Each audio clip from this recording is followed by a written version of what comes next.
làm trước đây anh em nhá. Đấy, phân lát trong là Chết đi, tí đằng nào trời dừa. quả bưởi này. Kêu vào cho nó khỏi đất. Đấy, đấy này. Đây này, bi thấp quả bưởi.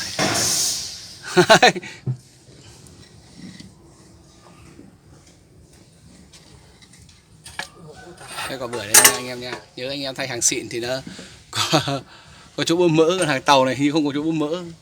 Làm béo có. Hàng xịn có. Không có. Không có à? Bi xịn giờ ấy nãy hôm qua anh Tùng tháo là chả có. Bi này chỉ dùng hỏng nó thay thôi đúng không? Đấy anh em nhé. Quay lại có cú mỡ ra gặp mấy ủ của tao, hình có. 140 DX 140 209. Đâu nhỉ? Có đâu nhỉ? Tiện thể lau đóng luôn cái này. Quay hướng dẫn cho anh em thằng những thằng nào nó ngu nó không biết lối, nó sử dụng để biết lối nó tháo ra anh hiểu không? Địch nào tháo. Lấy máy thằng nào nó thích tháo thì nó vào đấy nó xem đúng không? Đây nha, đóng phút láp đây nha. Đây đóng phút láp ở ngoài chỗ máy ơ. Còn trong cầu đóng rồi. Đã được đút láp vào rồi. Lại thằng nào ấy? Cùng với ai? Đi mày nó không nhà nó cậy nhiều đồ à? Nhiều tiền nó cần gì phải ấy không? Cần gì phải bóc. Tao nhớ đấy. Tao nhớ đấy. Tao chưa chửi đâu, tao nhớ. Tao nhớ rồi. Tao biết thế, tao nhớ ấy. Mày biết tao nhớ rồi. Tao không mắng thằng nào mà tao quay quảng người khác.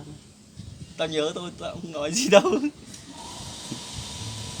Không phải nói tao mà nói bất kỳ ai tao cũng chả nhớ quá.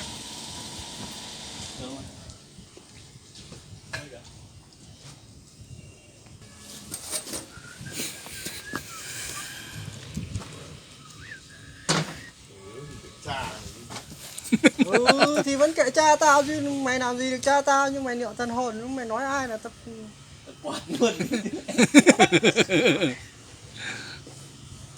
Sao mày thắt cho tao cũng mày, tao sợ mày. tao không sợ bố mày thôi, cha mày đúng không?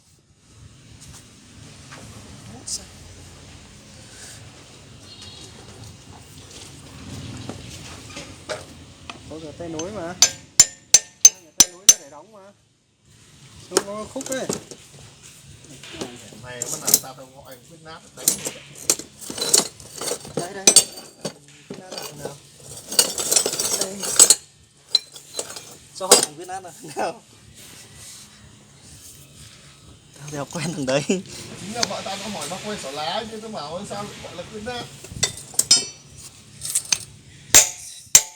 Rau làm sâu đấy, chấp gì.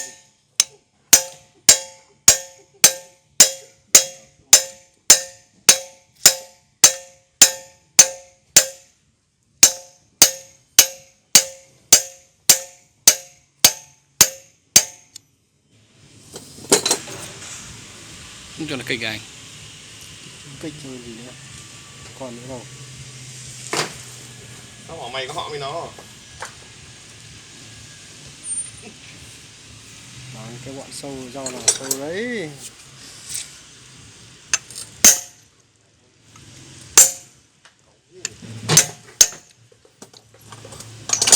Đi chưa? Đi chưa? Rồi khiêng vào. Tiến cụ về rồi. Cứ để vậy. Cụ nó ông lắp mẹ xong rồi đều quay, cứ để mày im mà. Ngồi đưa điện thoại. Bảo sao máy địt con mẹ mày mãi vẫn 4 phút.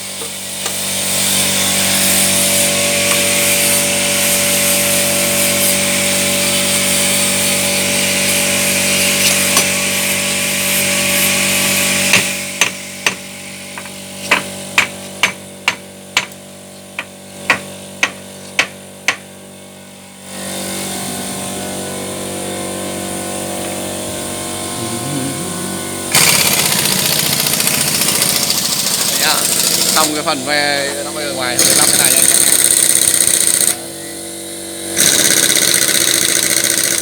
Mua nhá, đây ơi, đây nhá. Đây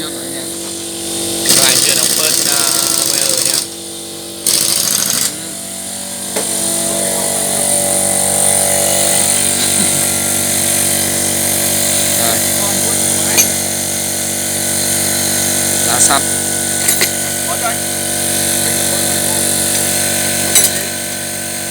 Đây là phanh.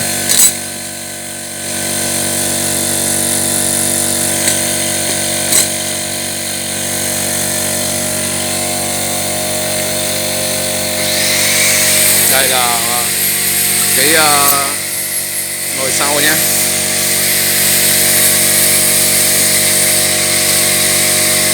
Xăng TX nhé. Đây để trọng nhé. Mua phanh ở đây nhé. Cái ép này sao để nào? Đầu ép hay. Đấy, cho anh em trải nghiệm nha.